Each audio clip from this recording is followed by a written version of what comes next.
بالله من الشیطان الرجیم بسم الله الرحمن الرحیم السلام علیکم ورحمۃ الله وبرکاتہ. موږ سره دی وخت کې کاری دوست محمد صاحب ناست دی چې هغه خپل چینل آغاز کړی دی او موږ ته یو فرمایش راغلی دی چې د بالولدانا کیسه موږ ته وکړه. نو قاری دوست محمد صاحب ته به زه خواست کوم خو د هغې نه پهله دا چینل چې دا سبسکرایب هم کوي او خصوصا چې کوم مسافر ملګري دي هغوی سره دا شیر کوي چې هغوی هم په پاکستان نه بهر وي او دا کیسې اوري چې د پاکستان یاد ورله راځي. نو موږ ته به قاري صاحب انشاءالله ښایسته ښایسته کیسې کوي. خو تاسو ته زه بیا هم وایم ټولو نه مخکې دا زموږ چینل سبسکرایب کوئ او په بیل آیکن باندې چې دی هغه بیل آیکن چې دی هم ځان ته ولګوئ چې نوې نوې کیسې راځي چې تاسو ته پته لګي. نو قاری دوست محمد صاحب بالولدانا. السلام علیکم ورحمت الله وبرکاتہ. څنګه زما خوږو دوستانو مسافرینو، تاسو خو به په غیر ملکونو کې یعنی په نورو ملکونو کې به یې خو خفه کیږئ مه. انشاءالله ستاسو به الله پاک د خپل وطن ثواب جوړ کړي او زما دا کیسې چې اورئ نو انشاءالله تاسو به نه تنګېږئ. نن موږ ته یو فرمایش شوی دی چې تاسو د بالولدانا وړه غونته کې واقعه او بل چا هم فرمایش کړی دی. زه چې ګورې تاسو ما ته کم فرمایش کوئ نو انشاءالله هغه فرمایش به زه ستاسو پوره کوم او تاسو ته به دا کیسې ښایسته ښایسته ګورم او تاسو ته به یې ویم. نو د بالولدانا کیسه اول واورئ، بیا پسې د مسافرو دپاره یو مزاحیه وړه غونته کې خبره یعنی کهاني ده وړه غونتې هغه هم واورئ. تاسو به انشاءالله چې بالکل داسې شئ چې فرش به شئ. نو بالولدانا کیسه شروع کومه. بالولدانا ده به په 100 روپۍ یوه خبره کوله. یو ورځ یو سپین ږیری ورسره په لاره روان دی. نو دا د سپین ږیري ته وایي چې بابا یو 300 روپۍ در باندې خرابومه. بابا دا خیال راغی چې آیا بالولدانا دا ماشوم دا په ما 300 روپۍ خرابوي لکه چې ښه خوراک به را باندې کوي یا رانه څه تحفه اخلي چې په ما 300 روپۍ خرابوي. نو دا بالولدانا ورته وایي چې باباجي په 100 روپۍ یوه خبره کومه او نن به زه تاسو سره 3 خبرې کوم. نو 300 روپۍ شو خو زه یې تا نه اخلم. نمبر 1 خبره یاد ساتئ ښه چې بالولدانا ورته څه وایي. وایي بابا ویل ها ویل کله ما وړه او کله به تا وړمه. یعنی د دې خبرې مطلب به زه تاسو ته وروسته وایم چې دا وړل څنګه دي. باباجي ورته وایي چې بچیا زه خو به دې غېږ کې والم، په اوږه به دې کم، په شا به دې کم، زما خو زاړه هډوکي دي، نو ما سره به څه کې. ویل بابا ځکه خو در باندې 100 روپۍ خرابومه. هغې کې دا وجه ده چې څه په دې خبره ونه رسېږي، زه دې پې اوس پوهېږم. ویل څنګه؟ ویل په لاره چې ځو ملګرتیا کوو نو کله ته قیصه کوه او کله به زه قیصه کومه. نو چې زه قیصه کومه تا به وړمه او چې ته قیصه کې نو ما به وړي، لار به لنډېږي. تاسو ګورئ دا زنانه چې په لاره تېرېږي خبرې کوي قیسې کوي یو بل ته، هغې هم دا لار لنډوي او تاسو په خپله هم پې خیر دی لږ ازمایش وکئ یو امتحان پې وکئ چې آیا زموږ قیصه کوو په لاره ځو چې آیا دا لار موږ ته څومره لنډېږي او چې نه غلې ځان له رواني او ته سیره سي نو بیا به ستا ته دا لاره دومره اوږده شي دومره به اوږده شي چې ته به پې ستړی شي. نو بالولدانا ورته وایي باباجي 100 روپۍ مې در باندې خرابې کړې، کله ما وړه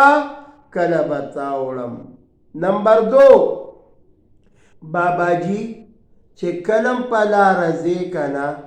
نو دا امسا ځان سه ګرځوه، 3 مخپه ګرځوه. ویل 3 مخپه باندې خو بچیه زه پوه نه شوم 100 روپۍ در باندې خرابومه. دا امسا درته یادوم. وګورئ دا امسا حضرت موسی علیه السلام هم ډېره ګرځولې ده. تاسو وګورئ زه هم ګرځومه، سنت عمل دی. امسا ګرځوئ، امسا ښه شی دی. ګوره د دې فایدې وګورئ. امسا د سره ده او تاله تش او دسماتې راغې نو ته به اوس لوټه ګوري ټوشي پیپر تا سره نشته نو یو طرف ته به د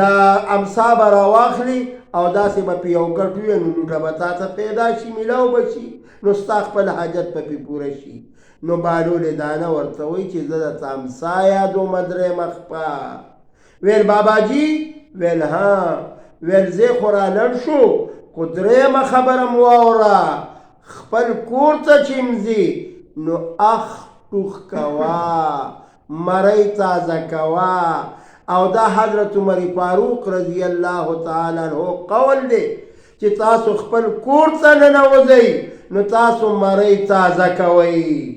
ولې که ستا بیبي په کټ کې ناست ناستې راغه ویریږي ګبراو شي که پردی څوک راغی نو ته چې کور ته ننوځي ټوخ اخ ټوخ وکړه نو ستا د مرۍ د تازه کېدو سره به ستا بیبي ډاډه شي چې زما خاوند راغی نو درېیمه خبره دا ده چې اخ ټوخ کوه وایي بچه په دې اخ ټوخ باندې دې پوه نه شومه ویل په دې باندې به ډېر زر پوه شي او ته چې کور ته ورسېږي نو تا ته به پخپله د دې سیله میلاو شي جواب به درته میلاو شي ویل ډېره ښه ده بچیا زما خدا مخامخ کور دی ویل بابا زم په دې مخامخ جومات کې یو 2 رکعته مونځ کومه ویل ډېره ښه ده بابا چې کور ته ننوتېدو نو اخ ټوخې ډېر زیات وکړو لورې بیجابه ده بیجابه څو قسمه یې ګورې سر منګنځولو یعنی ګمنځولو ماشتا سر ګمنځ کوونکي ته ماشتا وایي عربۍ کې دا سر یې ګمنځولو نو لوپټې په سر کړله د پلار نه ونه حیا راغله او د چا چې سر سرتور وي نو الله تعالی پې لعنت وروي تاسو مهرباني کوئ زنانو ته وایم چې خپل سرونه لازمن پټوئ هغې کې وجه دا ده چې دا هم ګورې حیا ده لازمي صادر پړونې دا اچوئ حیا کوئ الحیاء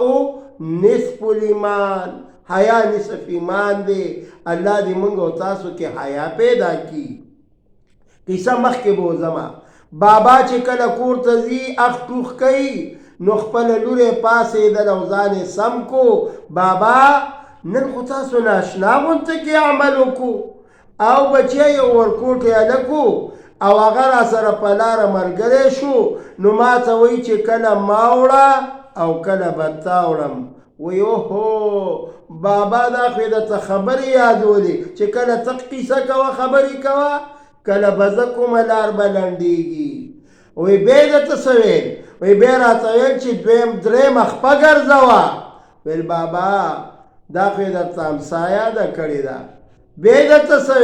ویل اخ ټوخ کوه ویل او بابا نن چې ته را ننوتېدې او که ته په همداسې ډاریک راغلی وې نو ما کې به هم بیا هغه حیا نه وه زما د سترګو نه به هم حیا تلې وه نو ما خپل سر منګزولو نو ما له حیا راله چې پلار مې راغی نو ځکه اوس ته داسې کار وکړه باباجي که دا سړی هلک د جومات ته ننوتی وي او موږ دې نوکرې ته ووایو وخت د ډوډۍ دی چې ډوډۍ وله یوسي که ستاسو اجازت وي میلمه دی د میلمه خو ډېر احترام پکار دی ویل ډېره ښه ده بچیه نو هغه زنانه هغه لورې پکې 2 پتونان کېښوده او بیا یې پکې سوچه غوړي واچولو چې سوچه غوړي واچولو او ګول روټۍ یې وله پخه کړله او هغه نوکرې ته وایي چې دا دې جومات ته یوسه په دې جومات کې یو میلمه دی او هغه میلمه هغه ته به زما د خولې خبره کې چې ستوري 2 دي او ریاض پکې ښه ګوره ده او ګورې سپوږمۍ ډېره غونډه ده نو چې هغه څه جواب درکړي هغه به بیا ماته وي نو دا جینۍ ماشومه دا نوکره یو طرف ته شوې ده نو یو پتون یې ترې خوړلی دی بیا یې پسې سوچه غوړي هم لږ ګوټ کړي دي او بیا د ډوډۍ نه هم لږ شاري ډوډۍ نیمه کړې ده نو چې ډوډۍ نیمه کړې ده نو هغه بالولې دانه والا قیسه ده اوس یې ښه واورئ غور پرې وکئ تاسو ما ته فرمایش کړی نو دا اوس ښه په غور واورئ هسې نه چې همداسې پرې مخکې تېر شئ اوس ورته دا بالولې دانه څه وایي ویل ستوری یو دی او ورځ ریښۍ ده خو ستا د په خدای قسمي چې د سپۍ لور څه سوه نه وې نو جینۍ چې کور ته راغلې ده دا کیسې تېره کړې ده د هغه وایي ما دې قسم راکړی دی ګینې ما به تا ته اوس سزا درکړې وې دا کیسه مې تاسو ته وکړله بله پیره به تاسو ته ښه خوندوره کیسه کومه انشاءالله که زه ژوندی وم او تاسو ژوندي وئ جزاکم الله السلام علیکم وعلیکم السلام.